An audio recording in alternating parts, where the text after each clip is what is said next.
Day 106. So I've been watching a lot of Jeff Bezos talks for the last couple days, and I think I'm learning a lot actually. Um,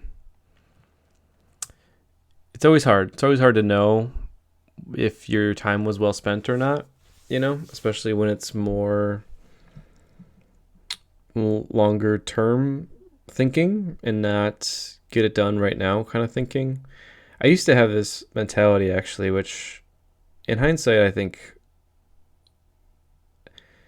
this happens a lot to me where I have a good idea and then I get overwhelmed and then I lose track of it.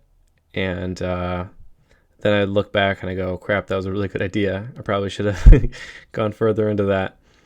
And my idea, I've had a couple of these, and every single time I've not stuck with them. And that's once again the point of this. But one of my good ideas was right out of college. I said, every day on my lunch hour, I'm going to actually take the full hour. I'm going to actually take the hour and because screw it, that's my time. That's the whole point.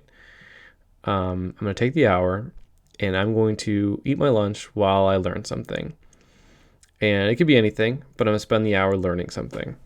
And, theoretically, if you do that 240 days a year for X amount of years, you're pretty powerful.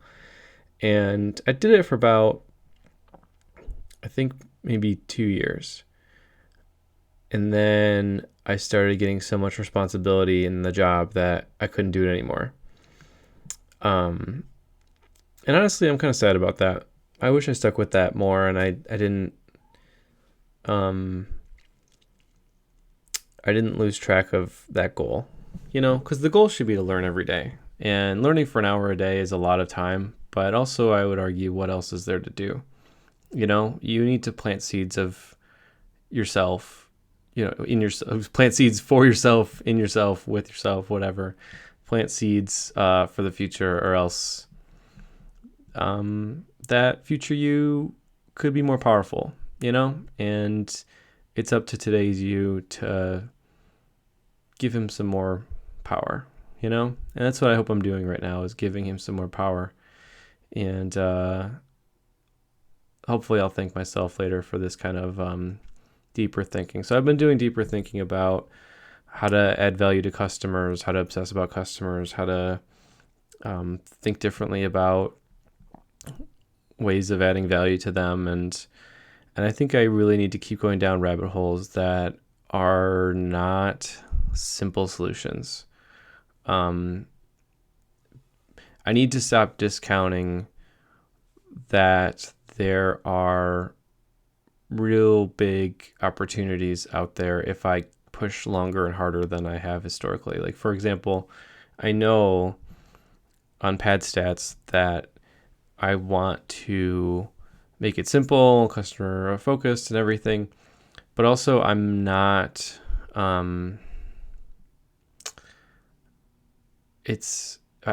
not thinking far deep enough about things that we could do yet to help them. I'm not being creative enough to go further and build something that's actually new and not just another another app that I'm like adding.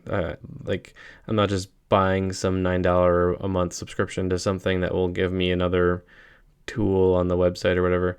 I think that's part of this is I gotta think about that.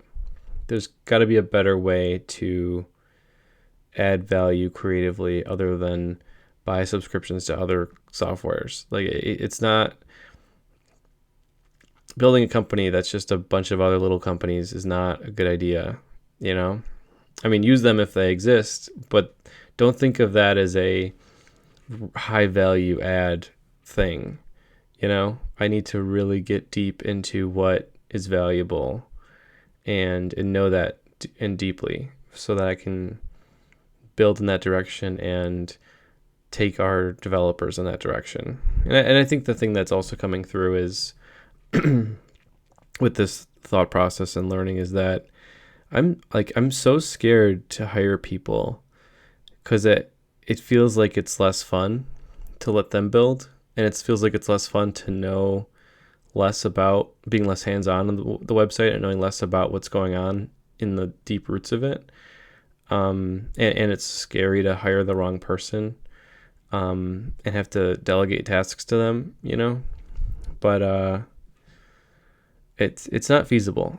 We need to build things for customers that I don't know how to build and I never will, and I think we got to keep going down that rabbit hole of what is available to us that I would never be able to. I might be able to conceive it, but I wouldn't be able to build it. And in the ChatGPT world, I think that's a little interesting because there's a lot of things I can build with ChatGPT, and I got to remember that everyone else also has that tool, and that's something to be reminded of, is use all the tools we have, but know where we got to use them differently too, or go deeper into them.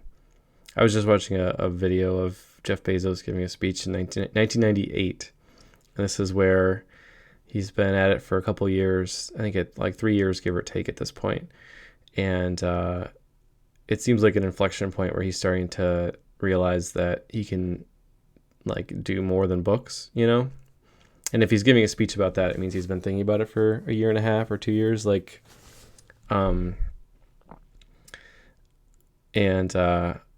I really like this speech. I'm gonna have to watch it a few more times because I think once again I gotta watch more and read more about how people got to where they are, not where they are now. Because it's really helpful because he's so numbers specific and he's so deep thinking. They couldn't handle all of the inbound emails that they were getting from customer service questions and things like that. And rather than complain or like hire a bunch of people, they just built their own email system, email server. Like they built their own to just handle all of those questions. And there's he gives 20 examples, and he's not bragging. He's just trying to explain what they're doing. And he gives 20 examples of things that they built as a result of needing them and them not existing, but it's not, the trick is though, they talk to a customer, or they obsessed about the customer, and they realized that their business would help the customer more if it could do X, Y, and Z. They didn't care that X, Y, and Z doesn't exist yet. You know what I mean? I think the thought process is usually so the opposite. And I'm not thinking, I don't think that's a wrong, I guess it is wrong, but it's not, because it's because it's normal. It's normal to just have the customer complain about something, and then we say, we can't really do anything about that, so let's go talk about something we can do. And they just never do that. They never. He's just very. He says, I think he says panicky, but he's just very thoughtful about how to help people, and he doesn't care that it's hard, that thing that he wants to do to serve the customer more is not possible with today's technology. He said, okay, let's just go build the technology then, and it's almost like he feels like,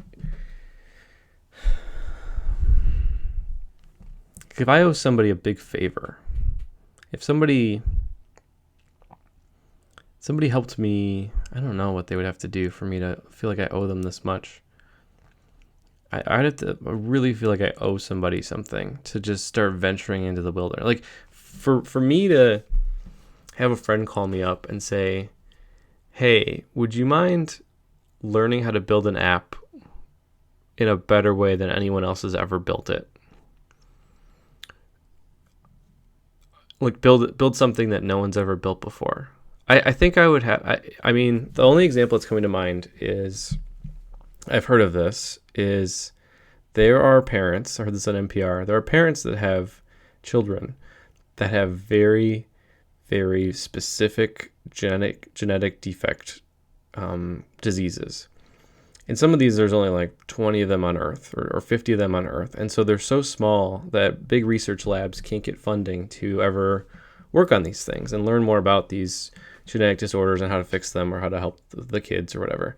And so actually parents, I mean, I'm sure AI will fix all this pretty soon, but like parents actually, there's stories of parents that literally quit their jobs and started learning molecular biology and DNA and things and figured out, made scientific breakthroughs themselves. A dude, a mom, a dad. I'm sure they weren't idiots. I'm sure they were lawyers or something, but they just like quit their job and went and decided, well, let's go be scientists forever so that we can help this kid that needs us, that needs this thing to figure out how to help them not be in pain anymore or not be, to advance in life.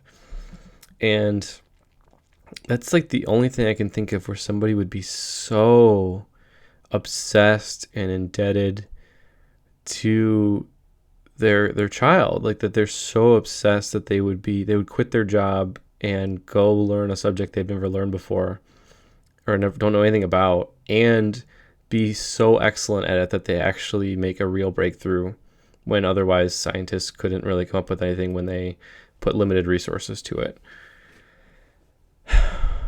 And honestly, that's, I think, a really good analogy for how Jeff talks. Like he literally acts like it's his like dying kid and he needs to solve this problem to make his dying kid live longer or something. Like, I know it's kind of like dark, but like, I don't know. I just can't think of a drive, a need that's that large that I've really encountered before. A drive to invent the future for your customers so your customers can be happier. Like most inventing the future things are about patents, which is about power and about notoriety. But they're usually not, let's invent the future so that our customers are happy. And let's do it secretly and not tell them. Like a lot of these things are back-end stuff that the customer never realizes that they're doing. Like he's talking about using AI in 1998 to like help you suggest books for you better. Like I can't believe I heard that. I almost fell out of my chair that they said the word artificial intelligence in this interview like 3 times in 1998. When AOL was like king, and like I can't even believe that. I have to do some more research on AI, I guess, because I can't believe how ridiculous that is that Jeff Bezos is using AI in 1997 to suggest books to people better. Like, on one hand, I'm like, I can't believe that that's real. And if somebody like ad-libbed it and put it online, I will never understand. I'll believe it forever. But on the other hand, it scares the crap out of me because that means that like I am so much further behind than I thought I was. I am miles further behind than I thought I was with PadStats, and I don't know. I mean, it's scary. I'll figure it out. It scares the crap out of me, and I don't. It's not. It's like a. It's like being sprayed with a hose. Like I'm just like, oh my god, I can't believe how like obviously stupid I am. That is the world. That we're like almost 20 years or whatever, 15 years removed from that, and there's and I think I can just build a company in 3 months. But I guess the point I'm trying to make is but on the other hand, the other side of it is it hearing that Jeff Bezos is using AI in 1997 and 8, it kind of just like wakes me up that is real. Like that is how you become great. And that is how you build great things and be very valuable. Is like you need to push that far. Like I should be pushing to the edges of what AI is capable of to be better than our competitors, you know? And I think if anything, it just deeply, deeply slaps me over the face that we need to hire people, and we need to hire them fast, and we need to hire the best people. I need to start like hounding people to like join our team, and I can't be passive about this. I think if anything, it's like woken me up that how hard this is. How hard this is to be valuable, like really valuable for a long period of time. That you have to be the equivalent of building AI agents in 1998. It's just kind of crazy. So I'm not gonna get too sad about that. I do think it's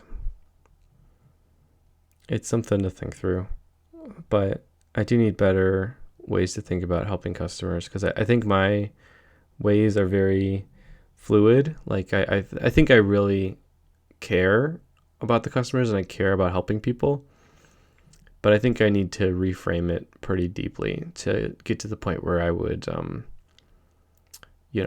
go learn molecular biology for them, go learn the inner workings of, I hate to say artificial intelligence, but like it's not even that. It's like the inner workings of so many things that are not ChatGPT, like the inner workings of like really deep things that would be the equivalent of artificial intelligence in 1998, And I kept trying to make a free product. And I think the thing I'm learning is that to be valuable, it needs to be great. And to be great, it needs to cost money to make.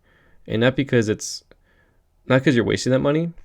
It's because that you have to pay these really smart people to build it, because it's not something that can be built in 3 months alone, like I think what we've done is really cool. But I think it's going to have to be, I think we have to go 10 times deeper for it to be a $1 million company. 10 times minimum, maybe 20, and I'm not scared of that. I'm ready for it. I think the point of this whole podcast and everything, and the point of me doing all this research is to put people like Jeff Bezos in my circle and on the same level as me, not on this pedestal anymore. I think that's the point of this. So I'm gonna go talk to Sean and have him talk some sense into me. So I'll see ya.